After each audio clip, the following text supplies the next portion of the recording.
Good morning. मैं Vikram academy की current affair की क्लास में आपका स्वागत करता हूं। तो सुबह के 7 बज गए और 7 बजे हमारी करंट अफेयर की क्लास स्टार्ट हो जाती है। इसमें आप लोगों को क्या है, स्टैटिक जीके और करंट अफेयर साथ में मिलता है, जो आपको एग्जाम में बेहद इंपॉर्टेंट होता है।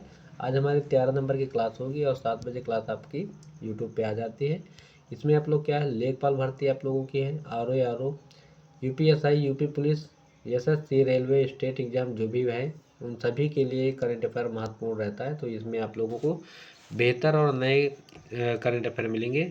चलो शुरू करते हैं। आज का हमारा पहला प्रश्न, सभी मित्रों से मेरा जो है रिक्वेस्ट है कि आप लोग क्लास को पूरा देखा करें। 15 मिनट की क्लास रहती है, लेकिन 10 इंपॉर्टेंट जो भी है डिटेल के साथ बेहतर प्रश्न मिलेंगे। चलो शुरू करते हैं। पहला प्रश्न हमारा ये है, भारत का पहला सरकारी सहायता प्राप्त राष्ट्रीय lysosomal storage disorder LSD bio bank किस राज्य में शुरू किया गया है? ऑप्शन ए है गुजरात, बी है महाराष्ट्र, सी हरियाणा तथा डी ऑप्शन है राजस्थान। इसका जो राइट आंसर हो जाएगा, क्या हो जाएगा, ये हो जाएगा आपका ए ऑप्शन गुजरात। इसका बिल्कुल सही जवाब होगा। आगे बात करते हैं इसकी डिटेल्स के बारे में।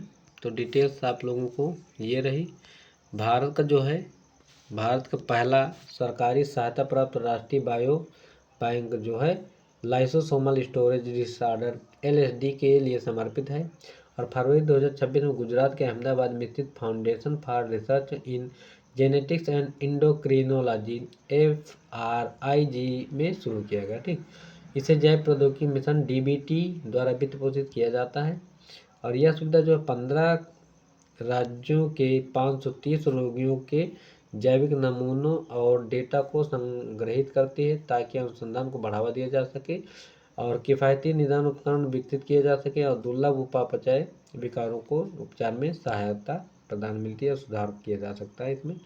और नेक्स्ट हमारा प्रश्न है, अगला प्रश्न नंबर 2, भारत में कौन सा राज्य केंद्र शासित प्रदेश ULPIN भू आधार प्रणाली लागू करने वाला 29वां राज्य बन गया है? तो इम्पॉर्टेंट प्रश्न रहेगा ये, ऐसे प्रश्न आपको एग्जाम में देखने को मिल जाते हैं। ऑप्शन ए है मणिपुर है, तेलंगाना, अंडमान निकोबार है या दिल्ली है? तो इसका जो राइट आंसर हो जाएगा आपका भारत की राजधानी नई दिल्ली। इसका बिल्कुल सही जवाब हो जाएगा ऑप्शन डी। आगे हम बात करते हैं इसकी डिटेल्स के बारे में। तो दिल्ली भू आधार के नाम से भी जाने जाने वाले विशिष्ट भूमि पार्सल पहचान संख्या ULPIN को लागू करने वाला 29वां राज्य केंद्र शासित प्रदेश बन गया। प्रश्न यहाँ से बन सकता है किस नंबर का है और कौन सा राज्य है। ठीक, इसका उद्देश्य क्या है? तो भूमि स्वामित्व अभिलेखों को स्पष्ट करना है और भूमि विवादों को कम करना है। ठीक, आगे हम बात करते हैं ULPIN को डिजिटल इंडिया लैंड रिकॉर्ड्स और मॉडर्नाइजेशन प्रोग्राम DILRMP के तहत 2011 में शुरू किया गया था। ठीक, आगे हम बात करते हैं DILRMP का अर्थ है केंद्र सरकार का digital India land records modernisation programme और ड्रोन सर्वेक्षण और उच्च रेजोल्यूशन इमेजिंग का उपयोग करके नए डिजिटल भूमि मानचित्र तैयार किए जाएंगे। इसमें ये इसका रीजन होगा। ठीक, अगला है हमारा प्रश्न, इंपॉर्टेंट प्रश्न ये भी रहेगा, कौन एशियाई विशेषज्ञ की T20 अंतर्राष्ट्रीय क्रिकेट में 150 प्लस विकेट लेकर महाद्वीप के लिए ऐतिहासिक उपलब्धि हासिल करने वाले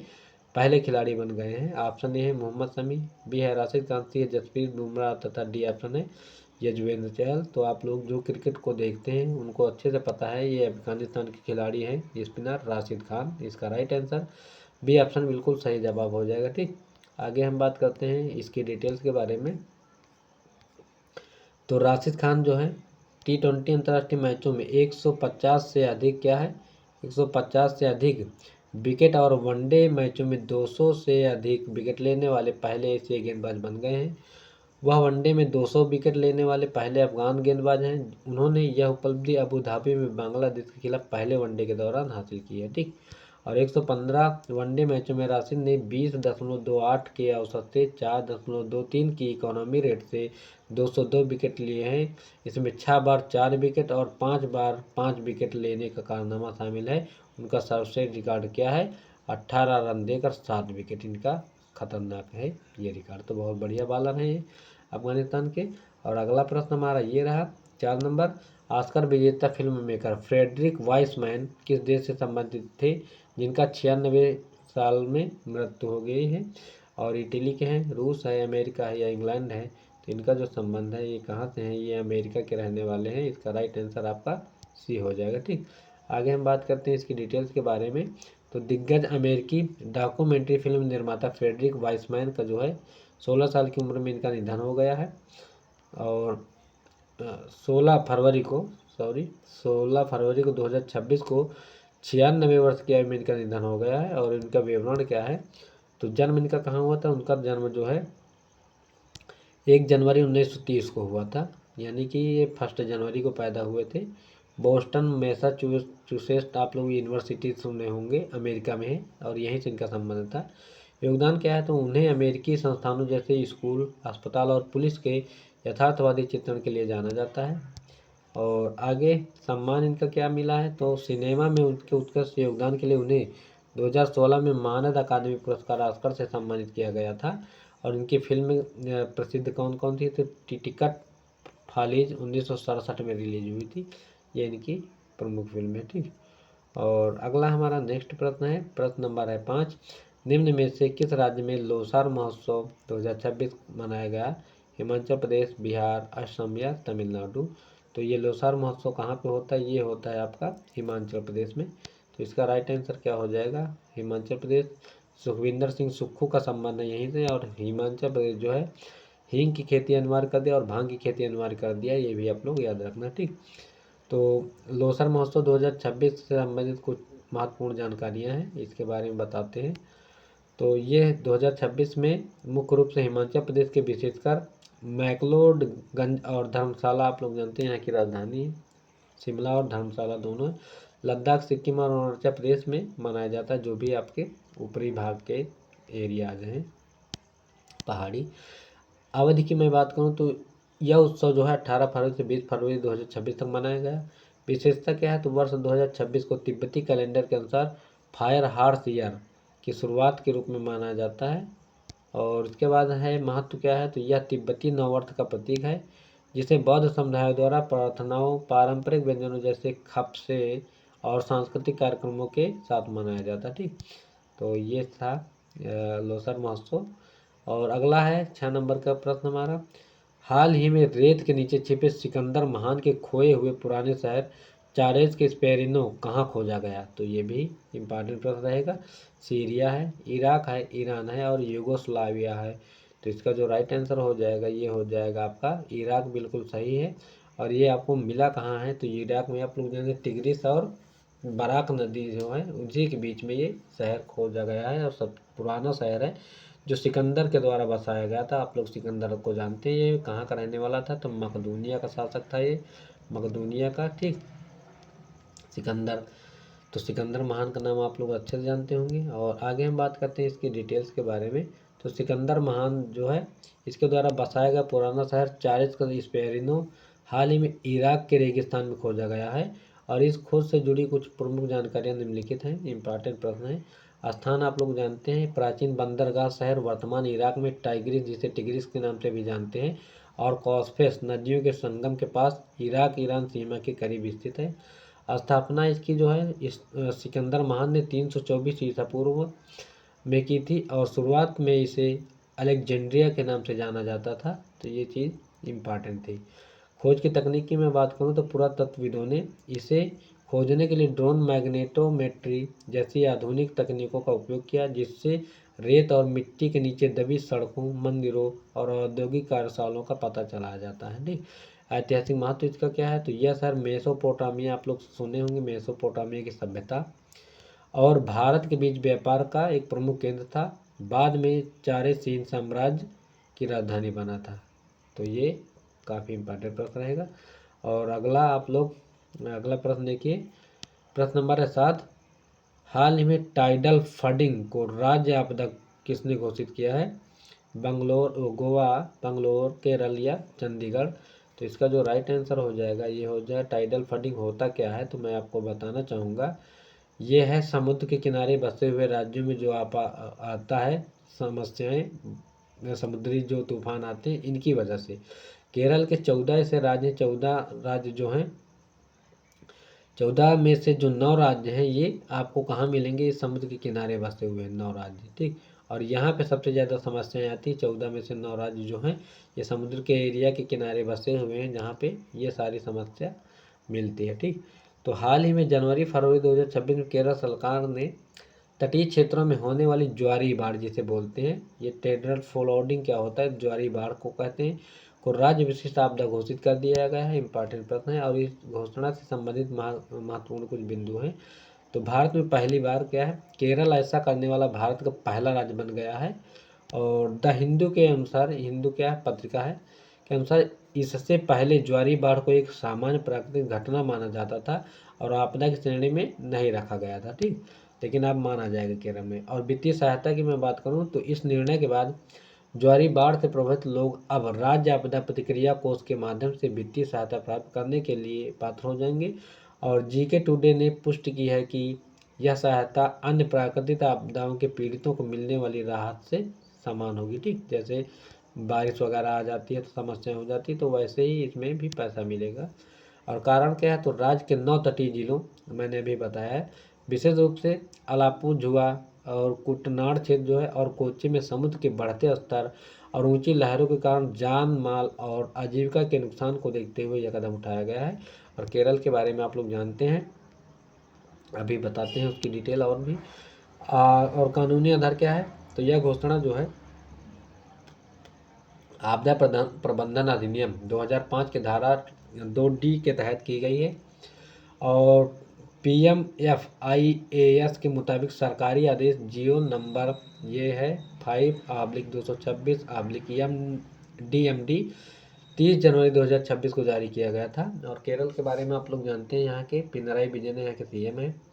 और जो है आर्लेकर जी यहाँ के क्या है, आर्लेकर यहाँ के गवर्नमेंट हैं, यानी कि क्या है, यहाँ के राज्यपाल हैं। ठीक, और यहाँ पे पहला AI आइरिस आप लोग जानते हैं जो स्कूल में लगाया गया था टीचर। और सबसे ज़्यादा साक्षरता वाला राज्य है, 99.98% यहाँ की साक्षरता जो भारत में किसी टॉप है।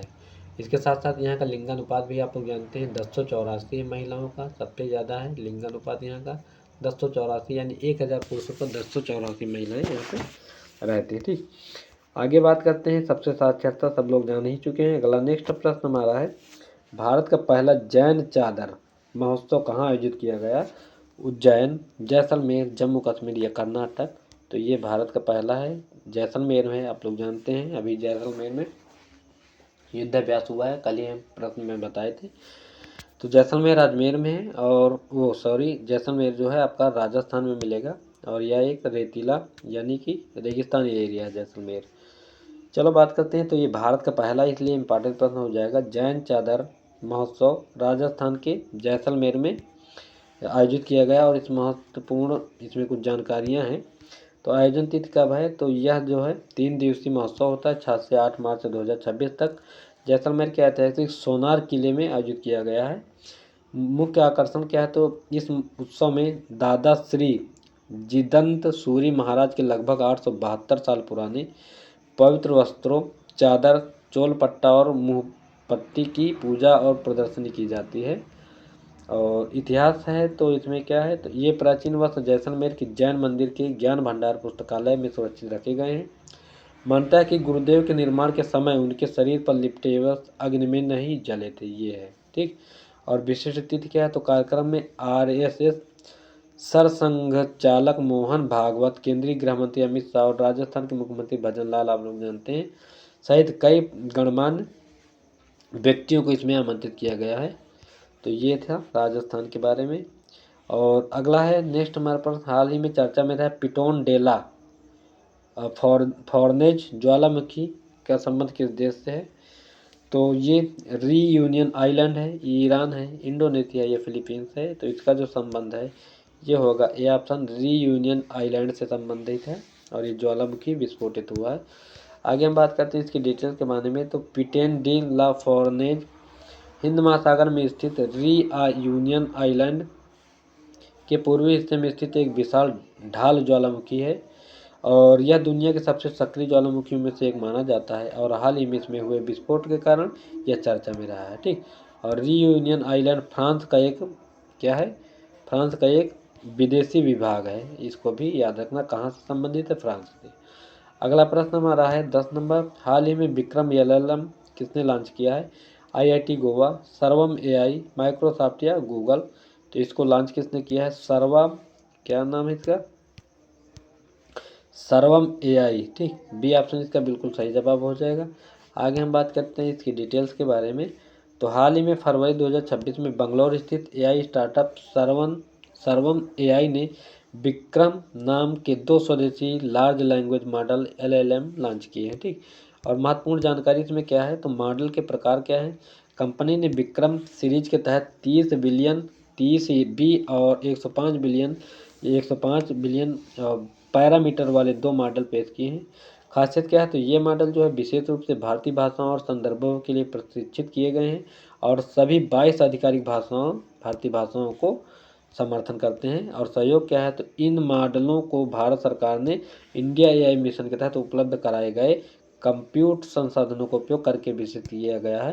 तो ये इसकी जानकारी थी। इंपॉर्टेंट प्रश्न सारे रहेंगे और आगे फिलहाल यही थे हमारे प्रश्न। और हमारे जो है होनहार बच्चे क्या है जो हमारे प्रश्नों का जवाब दिए थे, उनके नाम इस तरह के हैं आप लोगों के सामने, जिसमें से रेनू है, रेनू यादव, कुसुम शुक्ला है, पूजा राजप्यारा है, सोनम है और अंजना। इन सभी लोगों ने मेरे प्रश्न का सही जवाब दिया था। और ये बेस्ट जवाब में अगर मैं बात करूँ तो सबसे बेहतर जवाब इसमें कुसुम ने दिया था, कुसुम शुक्ला ने। और आगे हमारा आज का प्रश्न क्या है? तो कालिदास किसके दरबारी कवि थे?